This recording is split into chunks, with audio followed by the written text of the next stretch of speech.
Good evening, everybody. My name is Tim. I'm from the Methanol Institute. I would like to welcome everybody for joining today's session.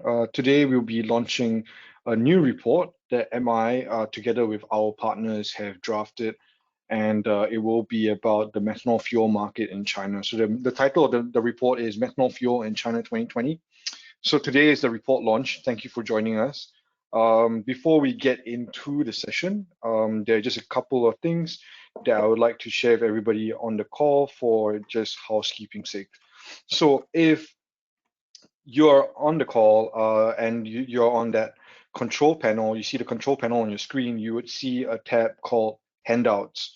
That's going to be an important tab for today because firstly, we are sharing the report that we're launching on that tab. So if you click on it, you'll have a drop-down menu. You'll find two documents that are attached there, one of which is the report, which we are launching for the first time publicly, and second of which is the slides that we're using for today's webinar. So you'll be able to download both of them. If you do forget, for example, to download the report before the session is over, do not worry, they're still available online. You can go to the MI website and you'll be able to download the report down there. But also do feel free to reach out to any of the MI staff if you would have further questions about the report, or you might have problems locating where to download the report on our website. So another thing about the control panel, you'd find that there is also a questions tab. And that's where you're going to have to go to ask all your questions for the Q&A session that will be happening before we end this session, after the presentation. Do note that you're already on mute, so don't worry about us hearing you. We can't hear you at all. There's no way to unmute yourself. The only way you can send over your questions is through typing it in that questions tab. So do not forget to do that. We would like to welcome any questions that you might have about the report and also the webinar presentation that we'll have today. So that's it. That's the housekeeping matters for today, and we'll go ahead with starting today's webinar. We'll start today's webinar by playing two videos, basically opening remarks by MI CEO, as well as Mr. Hu Qianmin, which is the president of CAIFA, but also the Deputy Secretary for the Deputy Secretary General of China Petroleum and Chemical Industry Federation. So CAIFA, which is the China Association of Alcohol and Ether Fuel and Automobile, as well as the Methanol Institute and Methanex were joint partners on drafting this report. So we will play some opening statements made by our management.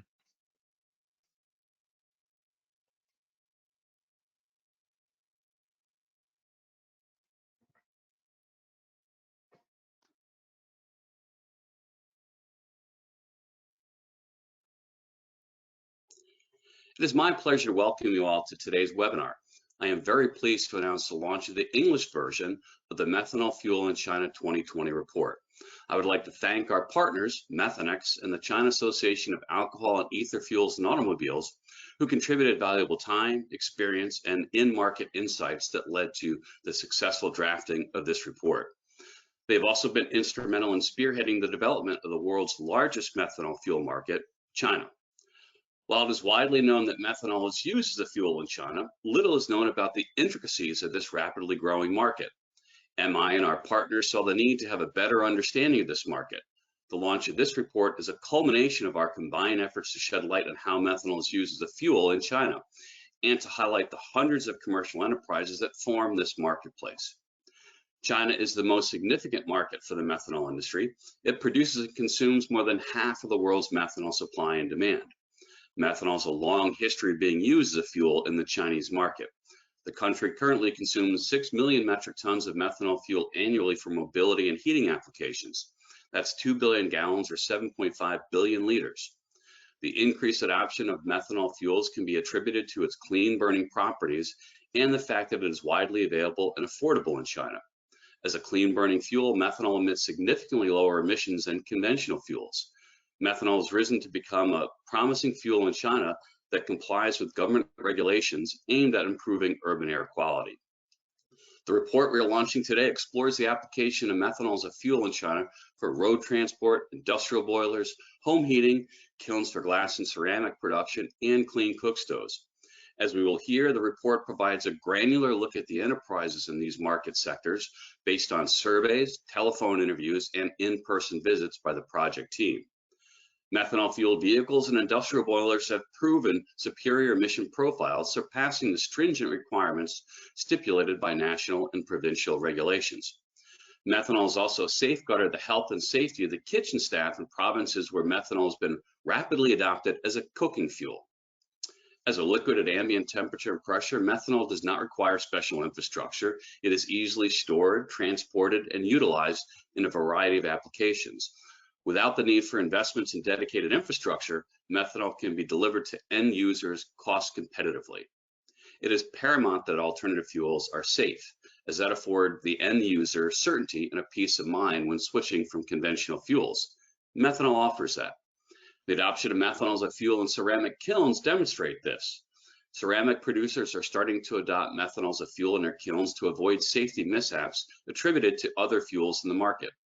Now, to take a step back, this report also shows that the adoption of methanol has benefited China by bolstering the country's energy security through a diversification of its energy mix.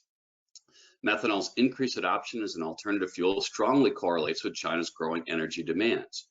Methanol's continued growth will be driven by supportive government policy, robust R&D activity, and a long history of using methanol as a fuel. Recently, China announced its carbon neutrality ambition by 2060. In the same week that this was announced at the United Nations General Assembly, local newspapers also featured a story about an e-methanol project in Lanzhou. Perhaps this was a coincidence, but I would like to believe that the Chinese market understands that methanol offers the country a pathway to carbon neutrality. It is a pathway that is feasible and commercially viable today. It does not require an overhaul of the country's existing energy infrastructure, and methanol will serve as a carbon neutral drop-in fuel in many applications. Most importantly, by relying on waste feedstocks, which are available already, methanol's pathway to carbon neutrality does not threaten energy security. It strengthens it by upcycling waste streams into valuable energy product. The drivers that catapulted the use of methanol as a fuel in China are not unique to China. The experience developed by the commercial enterprises selling methanol as a fuel for cars, trucks, buses, boilers, kilns, and cook stoves in China can be replicated in other markets around the world. I hope you come away from today's discussion with a better understanding of the fuel markets for methanol in China and a desire to replicate these energy applications in your part of the world. Have a great webinar. Thank you.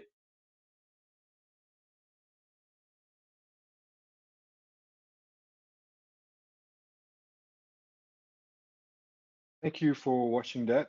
Next up, we have Mr. Hu Qianlin, which is, and he's the president of CAIFA, or also the Deputy Secretary General of China Petroleum and Chemical Industry Federation. He'll give short opening remarks before we go into the meat of today's session.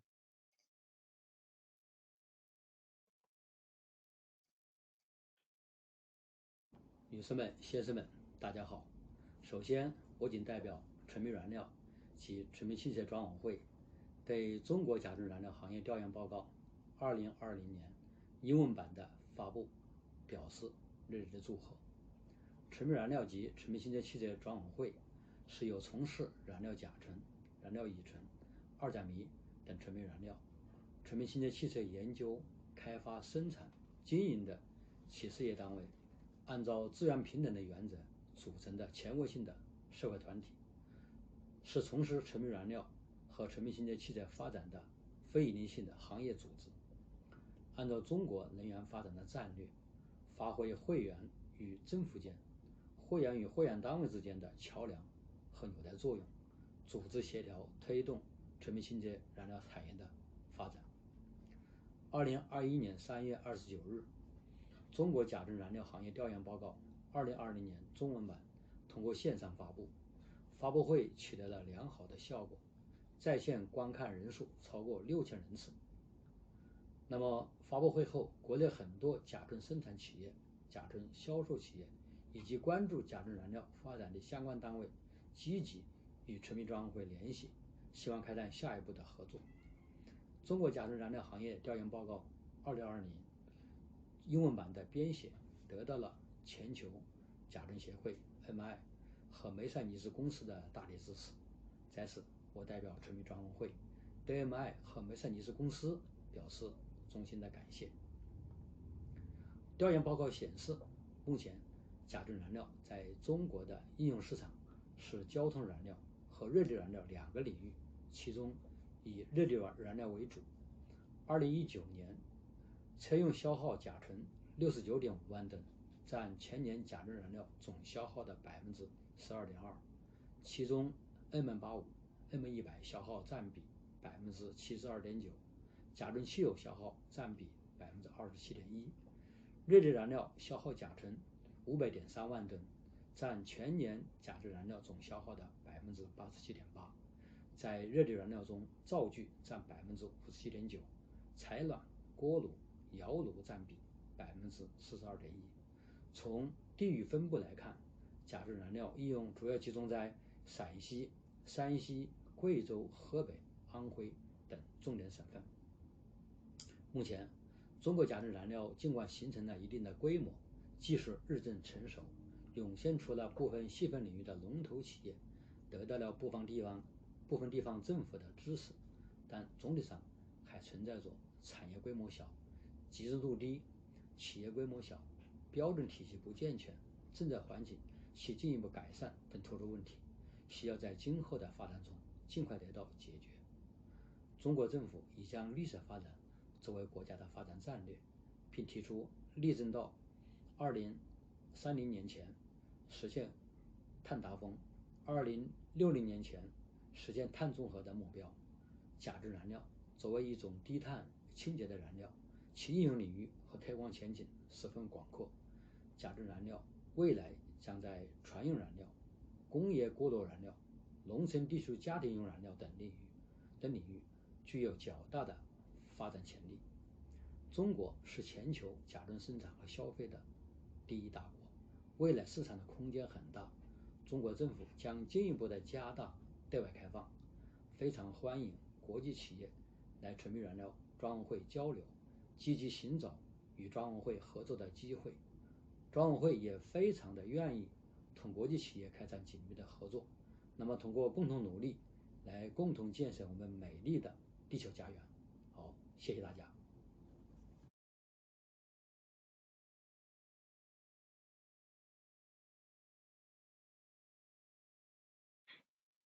Okay, thank you for watching those two opening remarks. Now we'll delve into the meat of today's webinar, which is really the presentations that we'll be giving on the report that we're launching today. So without further ado, I'll just quickly introduce myself again. My name is Tim. I'm from the Methanol Institute. I'm based in Singapore. I represent the Methanol Institute in the capacity of Manager for Government and Public Affairs in Asia and Middle East. So if you have any queries about those two regions, do feel free to reach out to me. Just a quick introduction for those of you who might not know the Methanol Institute. We were founded in 1989. It started in Washington, D.C. We've been around for more than 30 years right now, and since then we've expanded to have 5 different offices around the world. There's Washington, D.C., there's Brussels, there's Delhi, there's Beijing, as well as Singapore, where I'm based in. So Singapore serves as the headquarters, but we do have regional offices around the world that do provide services, as well as monitor the existing markets in their region. These are some of our current members.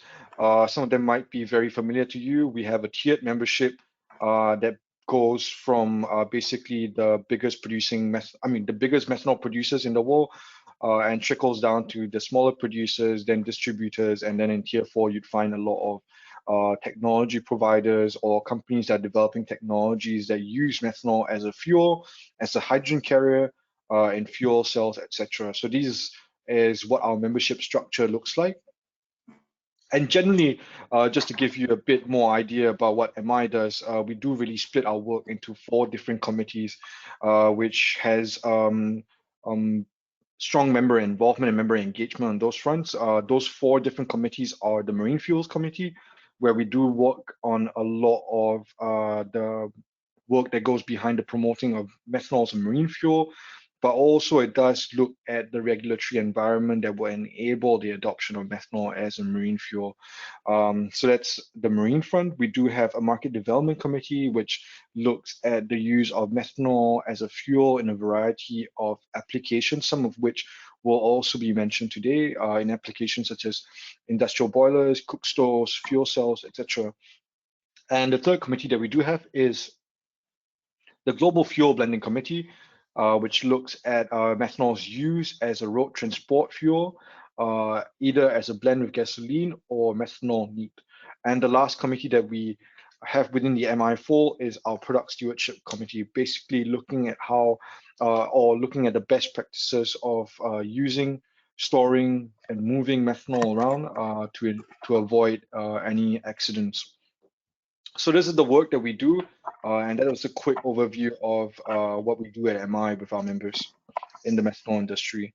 So I just wanted to talk about the report that we're launching today.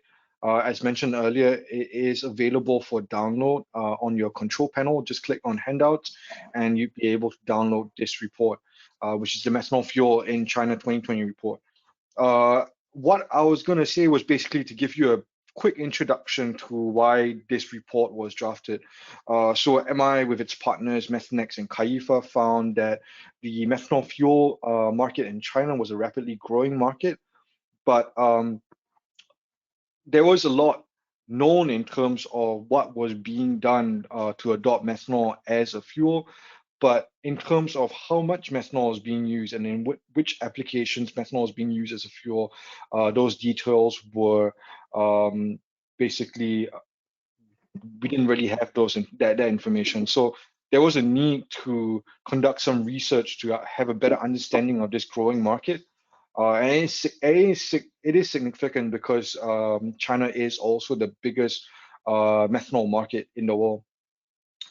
So basically what this report does, or what this report will do, is shed light on how methanol is being used in some of the top applications that my fellow speaker, Vicky, will speak about in her presentation later. But more than that, the report is available in Mandarin, and we also translated to English, mainly because we wanted to show if there could be any lessons learned from the Chinese market, which could serve other regions in terms of replicating the Chinese experience when it comes to adopting methanol as a fuel. So that's the purpose of today's session, also to just give you some ideas as to how China as a methanol fuel market did it, and how that could be replicated in other markets. So I won't go any further. These are our contact details. You can email us based on the region you're in or the region of interest that you have, and we'd be happy to answer your queries regarding the methanol industry, methanol's use as an energy product, as a fuel, or just any kind of general queries about the methanol industry in the particular regions that we service. So do feel free to reach out to us. Next up, I do want to introduce you to my fellow speaker. My fellow speaker is Vicky Fang. Vicky is a consultant of MI on this report. She was also one of the key co-authors of this report. So what she'll be doing is to share some of her insights that she gathered through the research that was conducted to put this report together through her presentation. So Vicky, please. Hello, everyone. It's my big honor to be here to introduce the applications of methanol fuel in China 2020. First of all, I'd like to introduce the market overview. In 2019, the total consumption of methanol fuel in China reached 5.698 million tons, accounting for 7.1% of total methanol consumption in China. Methanol fuel is primarily applied in transportation application and thermal application in China. Transportation fuel includes methanol vehicle fuel, M100, M85, and methanol gasoline blending, as well as marine fuel, fuel cell, and other refrigerant applications. Thermal application includes boilers, kilns, and cookstoves. The consumption of methanol fuel in transportation accounted for 12.2% of this demand, as well as the consumption of in thermal application accounted for 87.8%.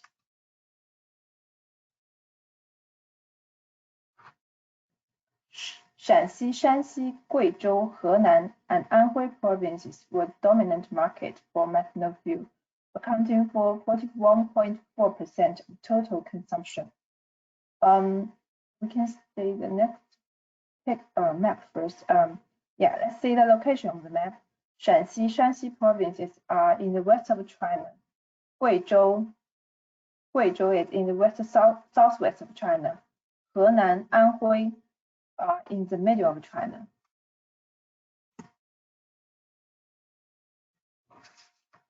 In Shanxi and Shanxi, methanol fuel is mainly used for boilers, kilns, and cookstoves. Guiyang is at meanwhile, Guiyang is at the leading position of transportation fuel application, especially M100 methanol fuel.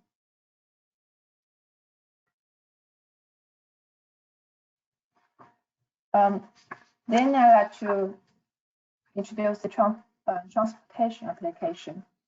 The consumption of methanol fuel in transportation now mostly depends on the amount of certified methanol-fueled vehicles entering the market. This is mainly because of policy influence.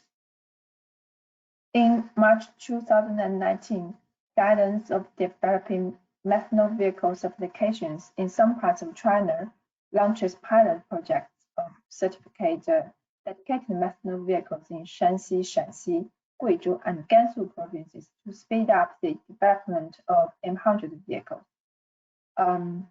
This guideline represents that the compliance and the legitimacy of certified dedicated M100 vehicles have been recognized by the central government, and large-scale commercial application can be expected.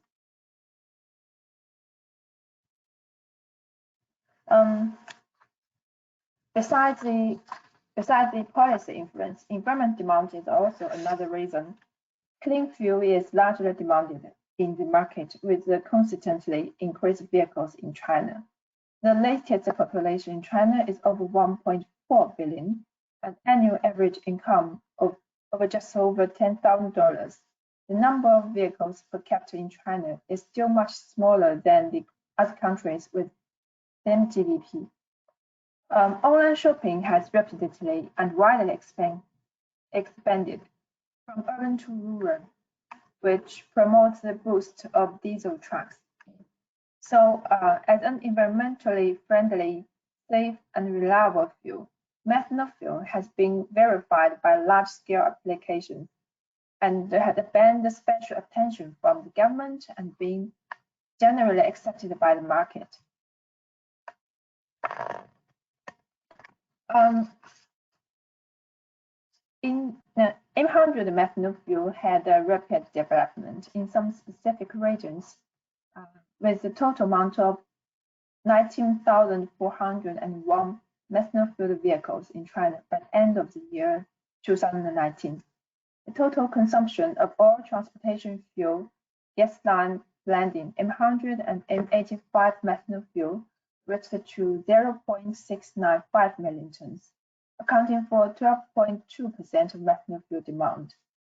In particular, M100 and M85 reached to 0.507 million tons, accounting for 72.9% of all the consumption of transportation.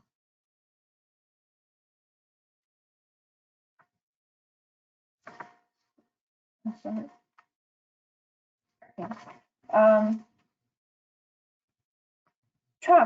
Taxis and trucks are two main markets for methanol fuel.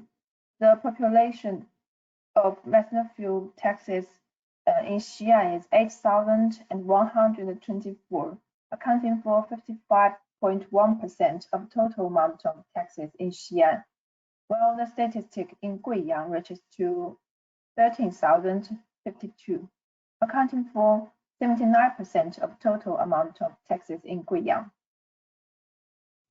Apart from Xi'an city, methanol fuel taxes also appear in other cities in Shanxi province.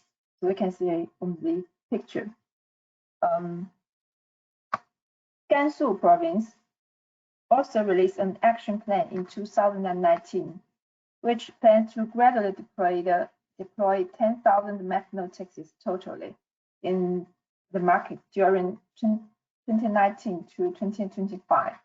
Until the end of 2019, Lanzhou and Pingliang city in Gansu province has put 150 and 50 methanol taxis in local markets separately.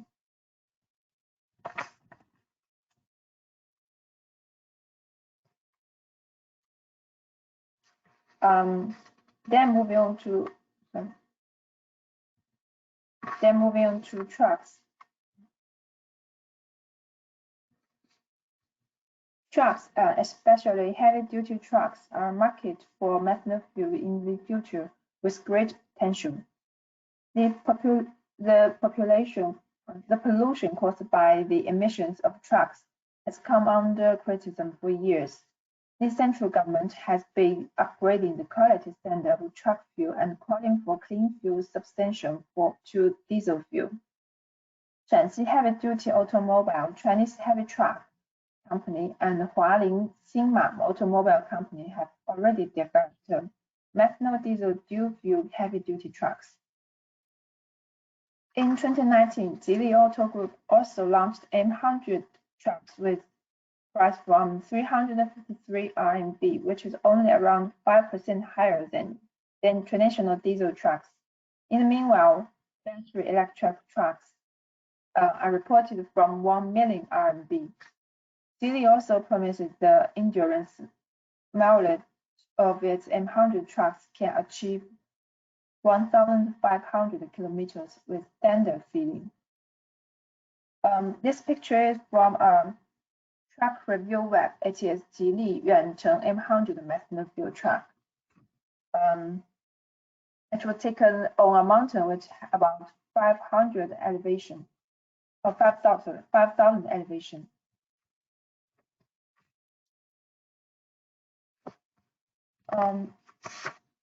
Then we'd like to talk about gasoline blending. The development of methanol gasoline blending pilot project is nearly suspended, causing dramatic decrease in sales since 2014. Guidance of developing methanol vehicles applications in some parts of China strictly forbade the blending of methanol in normal gasoline and also prohibited the retrofit of traditional vehicles into methanol fuel or methanol gasoline blending vehicles. Another reason for the suspended is due to the state taxation administration. Consumption tax policy of methanol gasoline blending is similar as it of oil.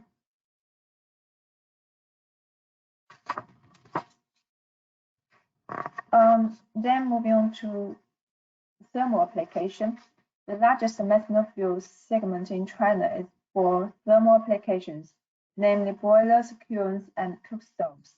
Its consumption reached 5.003 million tons in 2019, accounting for 87.8% of total consumption of methanol fuel. The consumption of methanol fuel in cook stoves occupied the largest proportion, with consumption of 2.897 million tons, accounting for 57.9% of consumption in thermal application.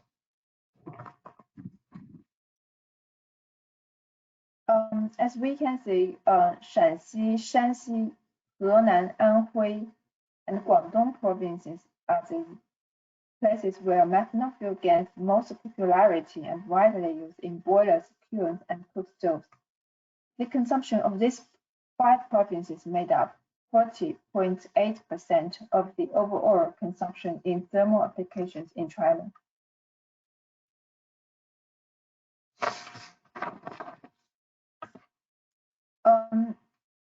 As we can see on this picture, the consumption of methanol fuel in boilers and kilns are mainly in Shanxi, and Shandong provinces. These three provinces accounting for the consumption of methanol fuel in boilers and kilns of these three provinces accounting for 40.8% of the overall consumption. Meanwhile, the consumption of methanol fuel in coke stoves is mainly in Anhui, Henan, Sichuan, Guangdong, and Shanxi provinces. These five provinces consume the 46.3% of the methanol fuel in cook stoves.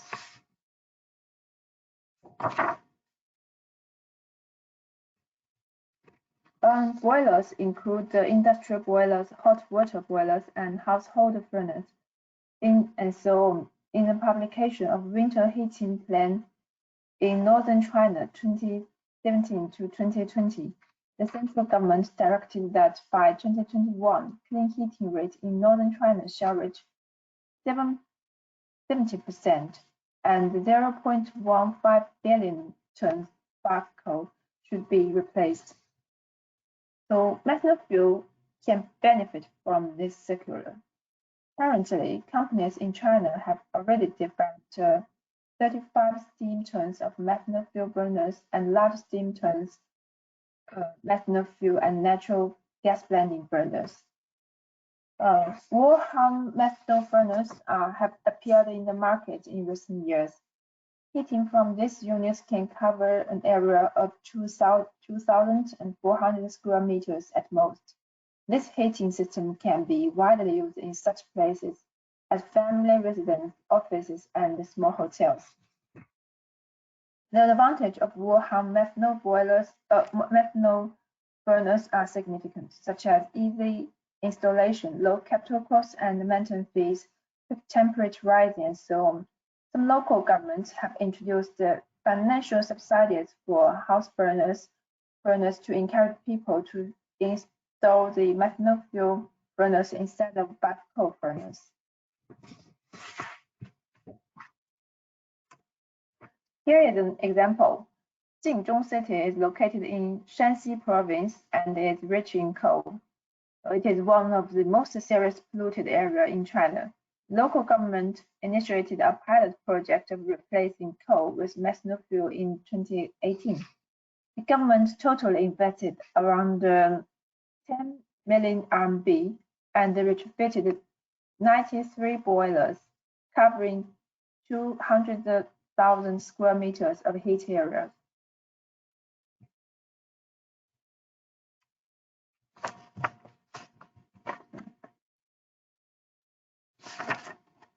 Since then, the replacement of coal with methanol in boilers has gradually been applied in many more places.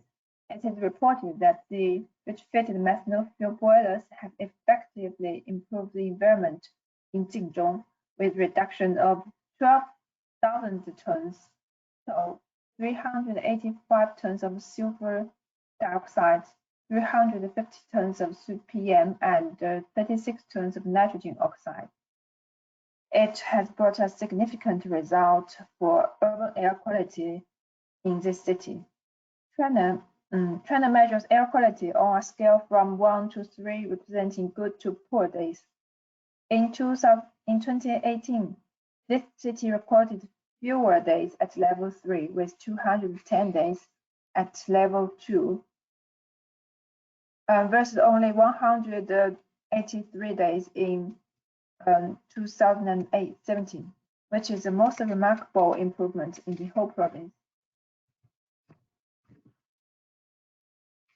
Kilns are used to take advantages of thermal energy generated by solid, liquid, and gas fuel during burning to process products by smelting, calcining, firing, fusing, and others. In 2019, 4 ministries jointly released the comprehensive management schemes for air pollution of industrial kilns, which directed that 20% of particulate matter PM2.5 in and around Beijing, Tianjin, Hebei region is generated by kiln emission.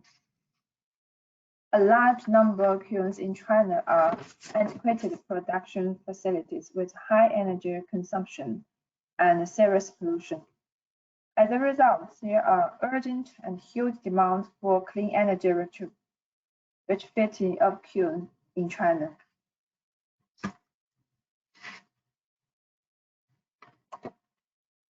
Different from replacement of coal with natural gas and electricity, which needs a whole set of high-capacity transformer, gas pipeline, and other requirements, methanol fuel applied in industrial kilns is much easier, only requiring the retrofitting of the equipment itself with low cost. Methanol fuel is an ideal distributed clean energy. Methanol has high self-sufficiency rate in China. The abundant capacity of methanol makes it possible to be the main alternative clean fuel in boilers and kilns. And due to exhaust gas, for some specific sintering products, kilns with methanol fuel make better quality. As we can see the picture on the right, there are two ceramic rabbits. The left one was made in methanol fuel kiln. It is obviously much whiter than the right one.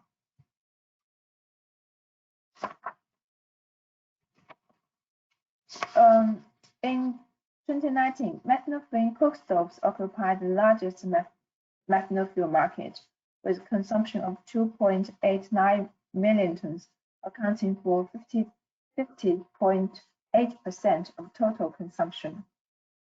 In practice, there is no uniform regulations or policies for this application. Different governments have different attitude to the thermal fuel in coal stoves. In districts such as Shenzhen and Nanjing City, the coal government issued policies to ban the use of methanol coke stoves. However, areas such as Shanxi, Gansu, and Anhui provinces, the local government support the industry by taking the tactics of improving related local standards and promoting methanol fuel cook stoves. Application scenarios of methanol fuel cook stoves mainly places which serve a large amount of people per meal and consume huge quantities of fuel each day, or rural places where clean fuel replacement is urgent, but other clean fuel is not suitable, not available, or too expensive.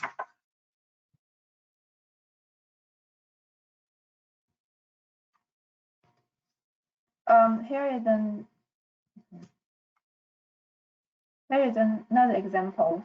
The consumption of methanol fuel in cook stoves in Anhui province was found to be the largest in China, achieving 0.33 million tons.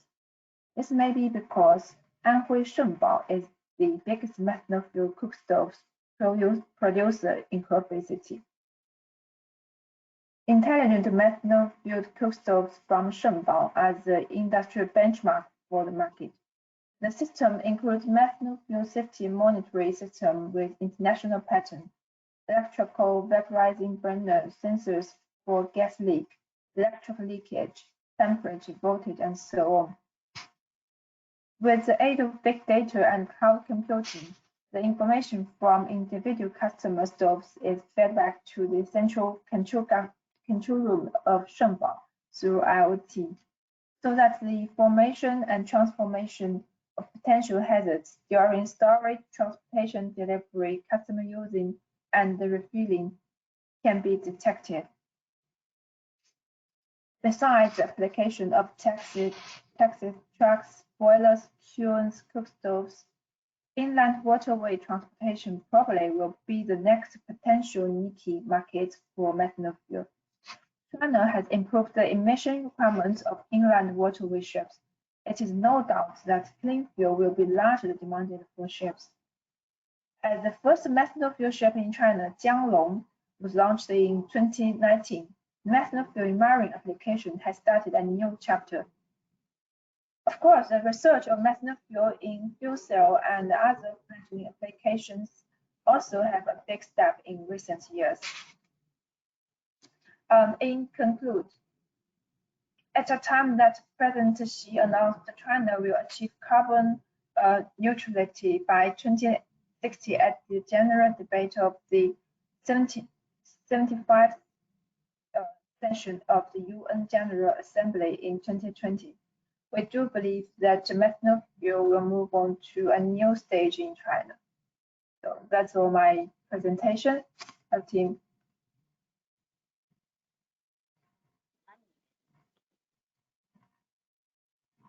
Okay, thanks, Vicky. Thanks for those. Thanks for that presentation. What I'm going to do right now is I am going to pull up some of the questions that was given by the audience. So the first question was, how and why did China start with using methanol as a fuel? As we all know that China is the characteristics of energy reserves in China is short on oil, lean on gas, but rich in coal. So the oil import dependence had been increased, had been over 72.2%, and natural gas import dependence is over 45%. So it is very hard for China to use more clean and to use the oil or gas to replace the coal. But methanol can be produced from a variety of feedback, but including coal in China. So it is a very ideal energy for China to transfer the coal into a more clean energy. Okay, thanks. The second question is that we got from the audience is let me see. Oh, wait. Yeah, what are the OEMs that are manufacturing M100 vehicles in China right now? So I think in your presentation you mentioned Geely Auto.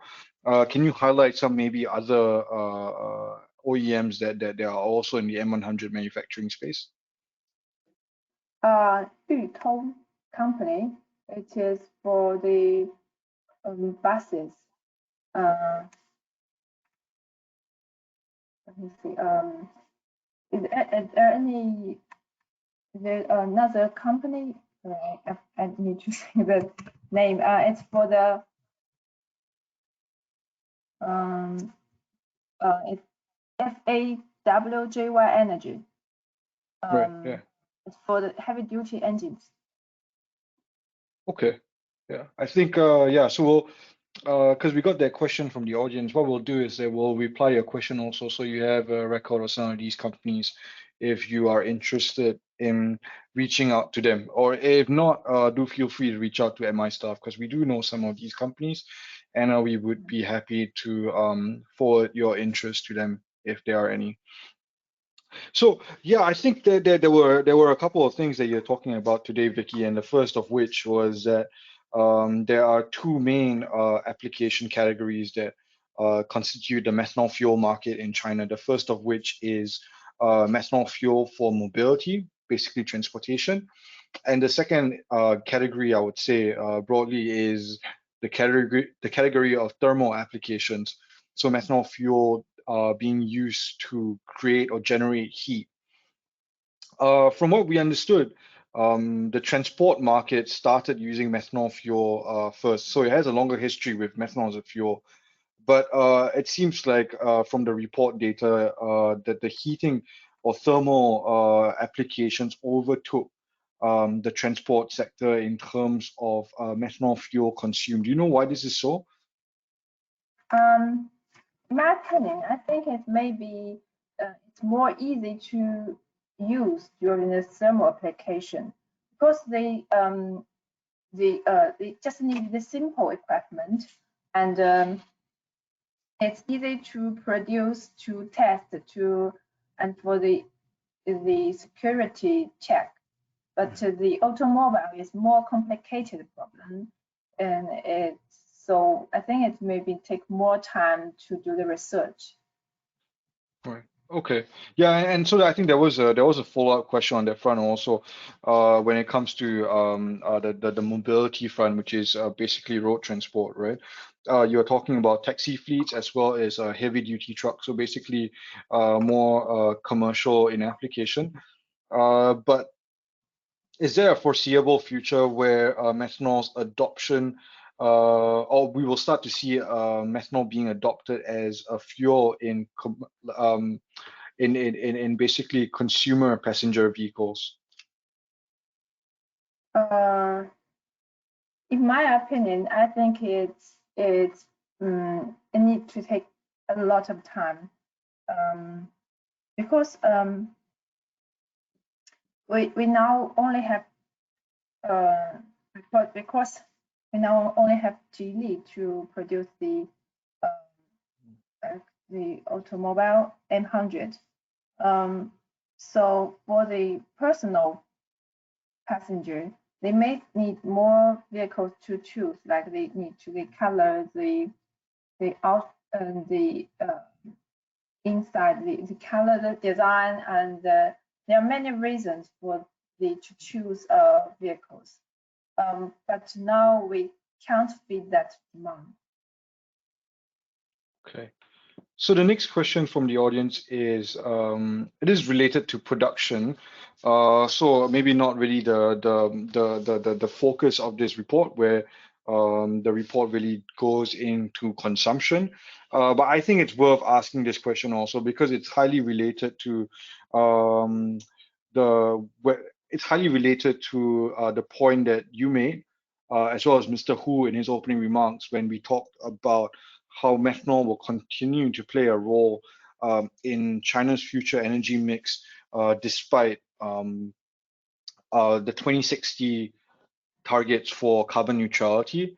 So I'm going to ask this question, Vicky. I mean, I'm happy to answer it also, but I think I want to get your opinions on this.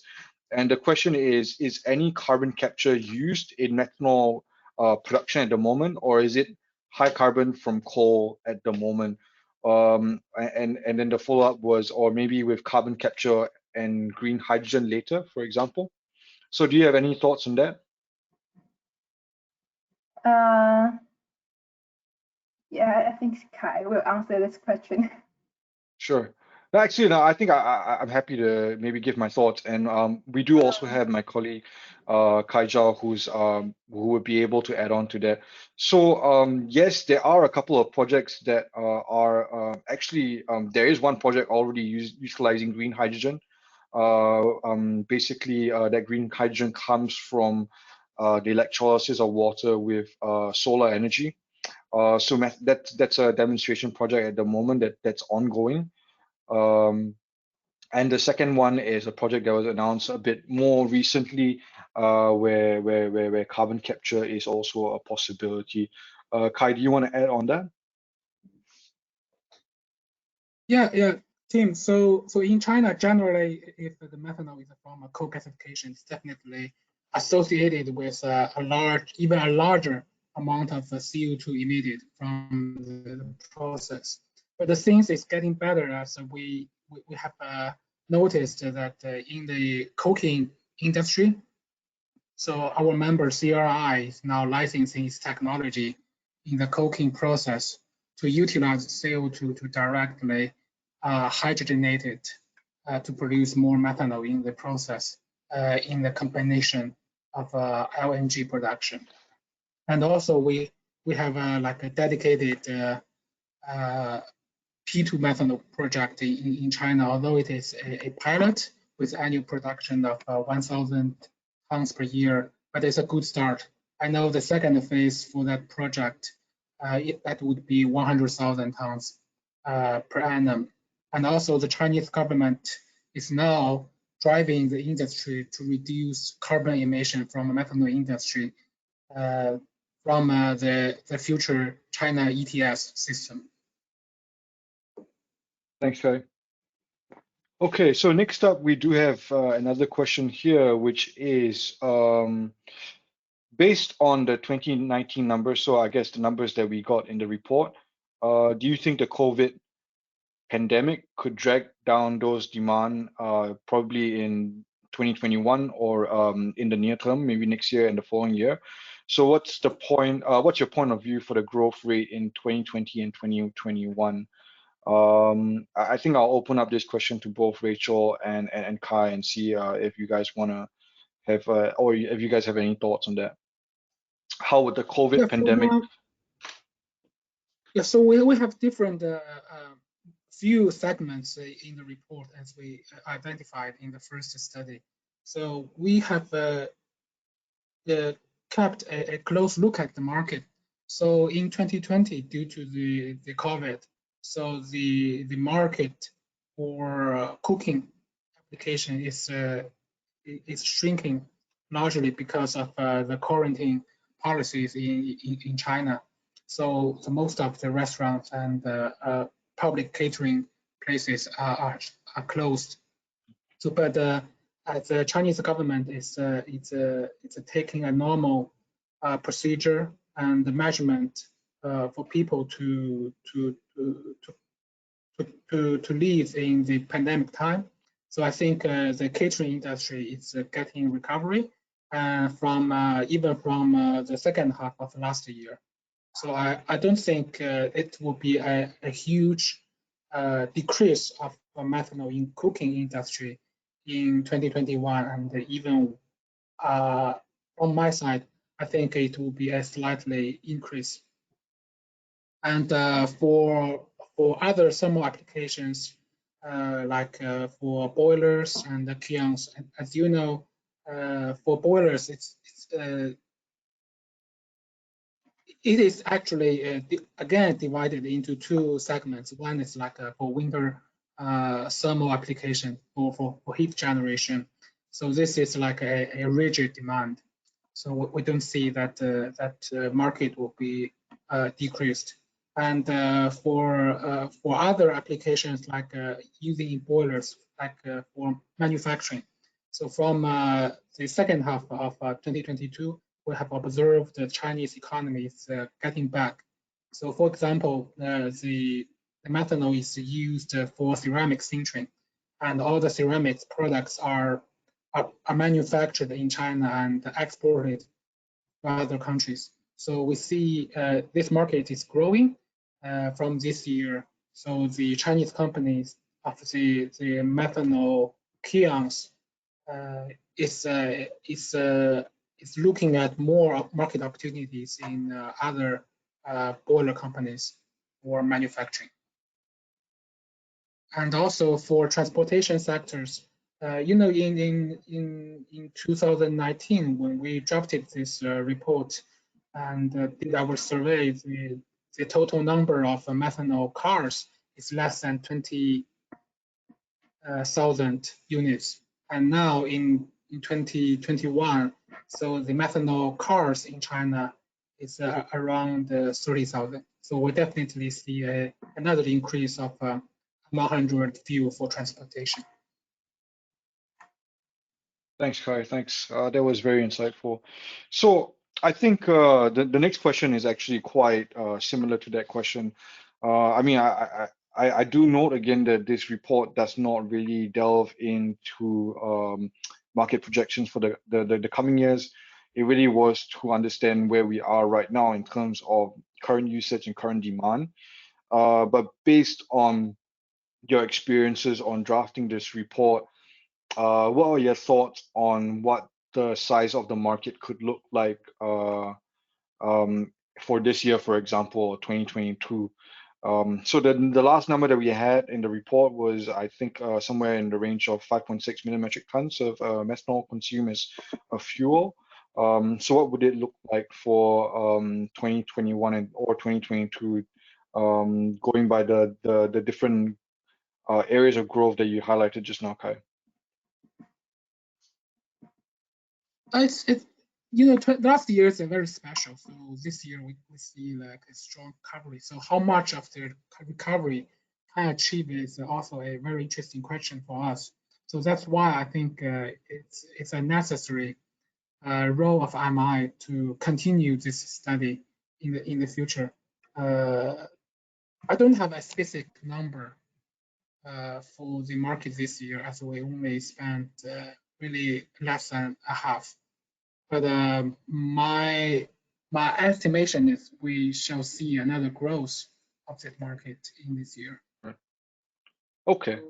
So one of the things that I think that we have in terms of questions, we have about 1 or 2 questions on this front, and I don't want to exceed the time that we have allocated for today, but I think it's interesting to cover it also because these questions deal with methanol fuel cells basically, and we know that there are a number of Chinese companies that are in this space. They've been working on this for really a long time already.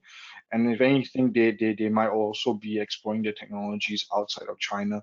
So the report doesn't really cover this, but there is a question here on if, for example, is there any kind of visibility on the amount of methanol that's consumed in methanol fuel cells?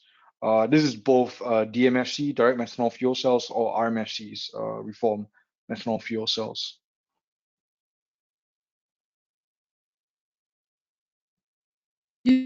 Yeah. So from the fuel cells market, so I think that generally the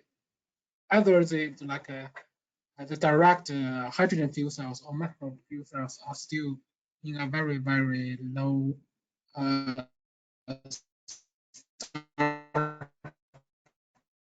point. So I think China Sorry, only can you has repeat that? I like think less than 10 reformed methanol fuel cells vehicles.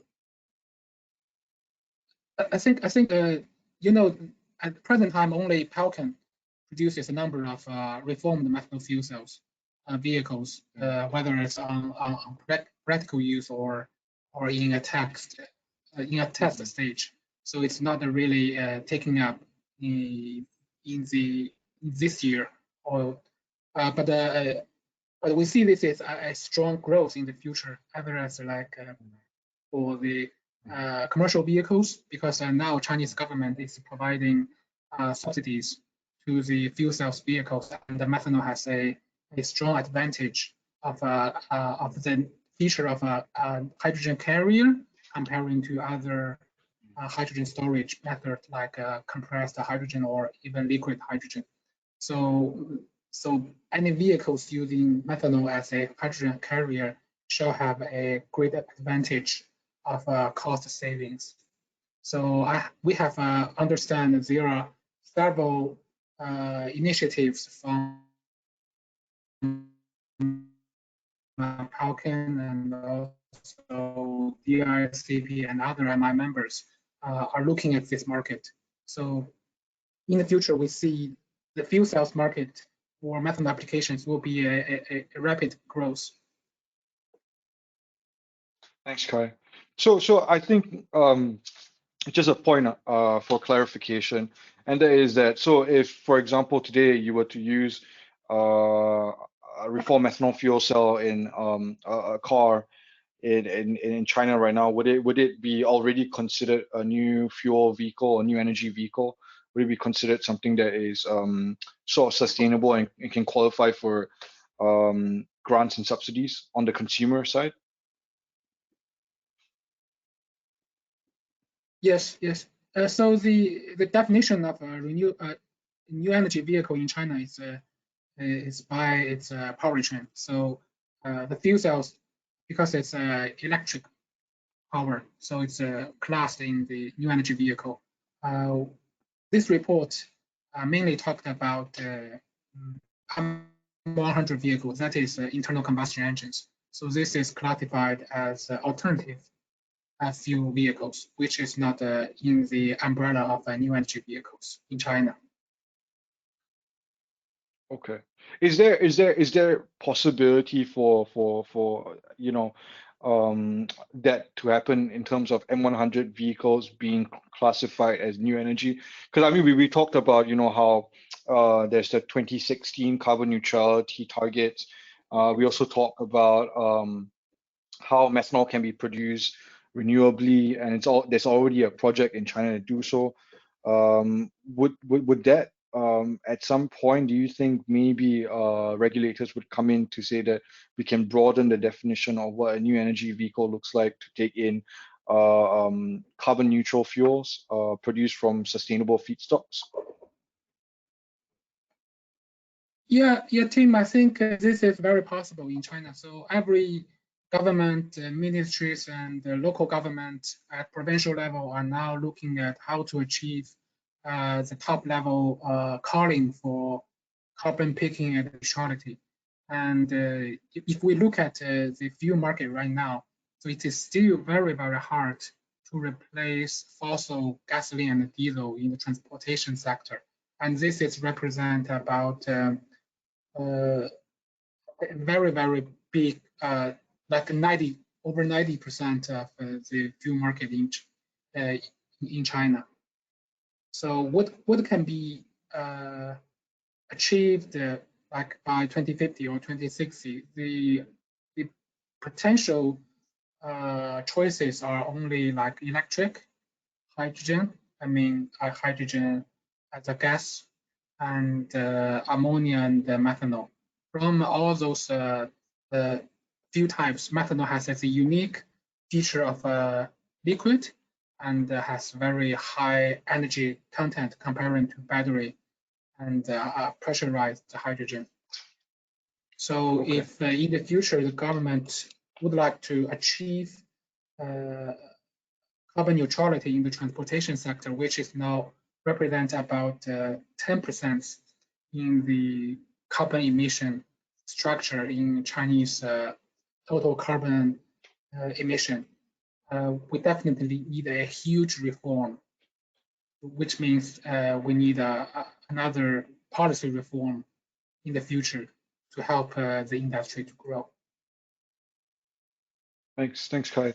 So I'm mindful of the time today, so I think that's where we're gonna leave it at. I'm sorry we were not able to answer all your questions. We do, and we will try to answer them after the webinar. We do have a list of your questions, and if